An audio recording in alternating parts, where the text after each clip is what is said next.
WQED television station located here. It says it first opened 1954. It says in 1955 it was the first to telecast classes to elementary schools. WQED. And this is where Mr. Rogers did his show from. Greetings from Pittsburgh, Pennsylvania. I've been in this building. I took a tour with David Newell, who played Mr. McFeely on the show. Took me around, showed me all the sets. They used to have X the Owl's Treehouse and King Friday's Castle on display in the lobby. You could walk up and see them. They've since moved those out of here. They also had on the ground a mark. I'll put it up here, but I took a picture of it. It was a mark where they had painted the neighborhood of Make-Believe. They would repaint that every time they shot those scenes.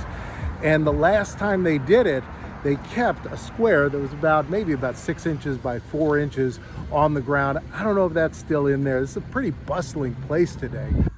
What we're here in Pittsburgh to see is the locations from a 1977 Mr. Rogers Christmas special. Now, some of the sequences were filmed in here, the normal studio stuff.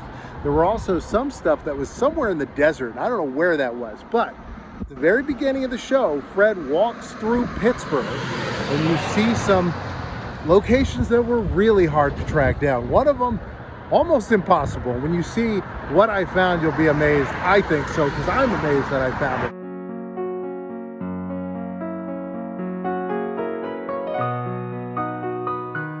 We've gone a little over half a mile from the studio. We're now on Walnut Street. I'm going to show you this bakery I'm in front of. This is Prantle's Bakery. I'm going to have to go in and see what they have that I can get today. But this is a longtime fixture in this neighborhood.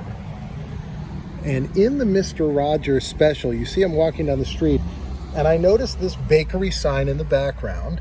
And so I started Googling for bakeries in Pittsburgh, and I found this picture, and you could see that is that sign. Now the sign's not there anymore, but this is still the same building.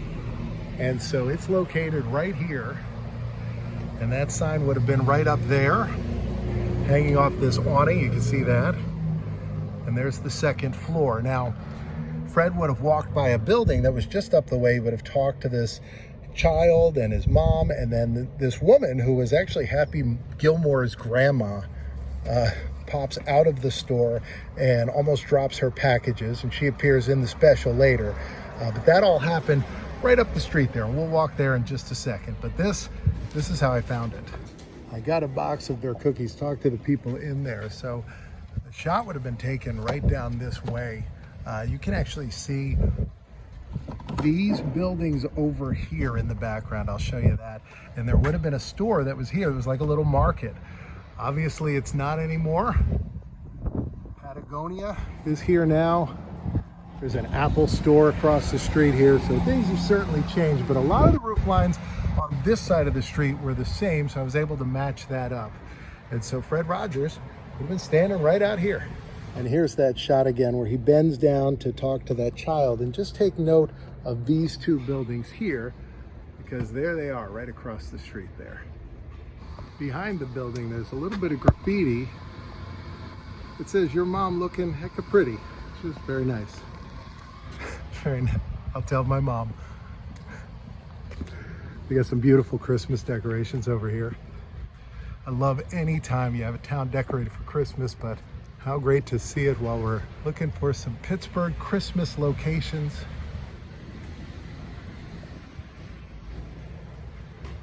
I've gone around the corner to this elementary school, and it was in the parking lot of this elementary school that we next saw Fred as he walked through the neighborhood on the way to his studio.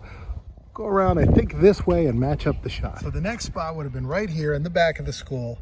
Fred Rogers would have walked across this parking lot right there. You can see in the background this door there, and then this door, which is now just windows. But Fred Rogers ran into Stephanie, who was the ballet dancer, right here as he walked along on his way to his studio house. So yeah, 1977. So after this spot, there were two other spots. There was one where he saw Lady Aberlin picking up a tree at some kind of tree place, greenery, greenhouse. I can't find it. So if you know where that is, let me know. And then he saw Francois Clemens having a root beer float at some kind of outdoor cafe. Can't match up that as well.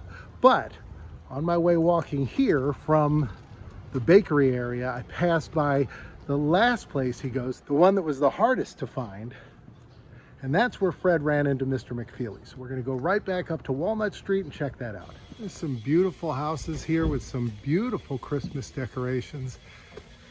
Looks like nice old historic houses. We're going right back up to Walnut Street. Now, the final shot before Fred goes home, he runs into Mr. McFeely.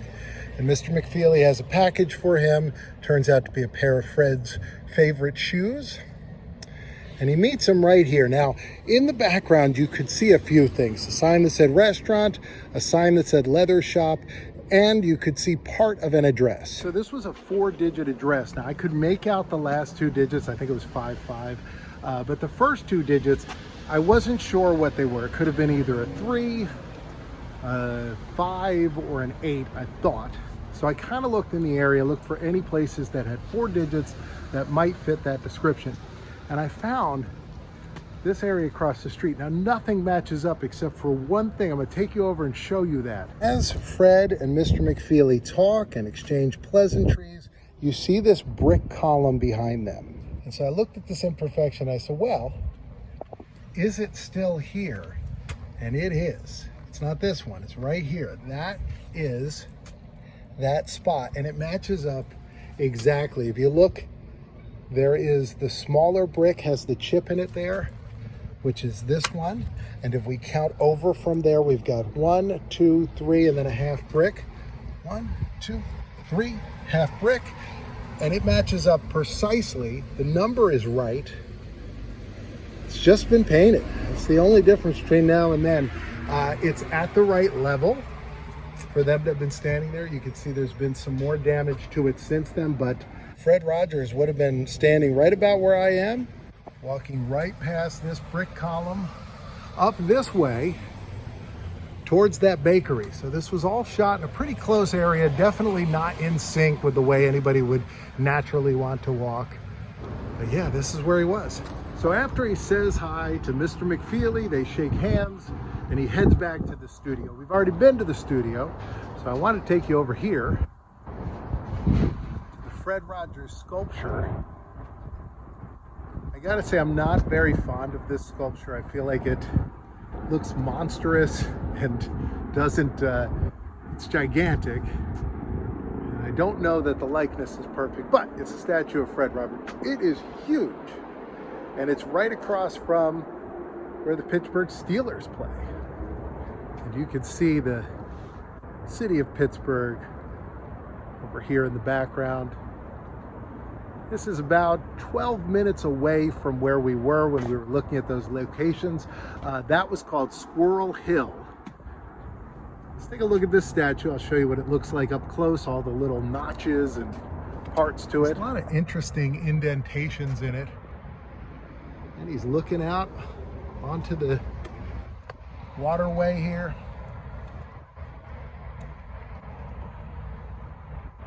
Right here in Pittsburgh.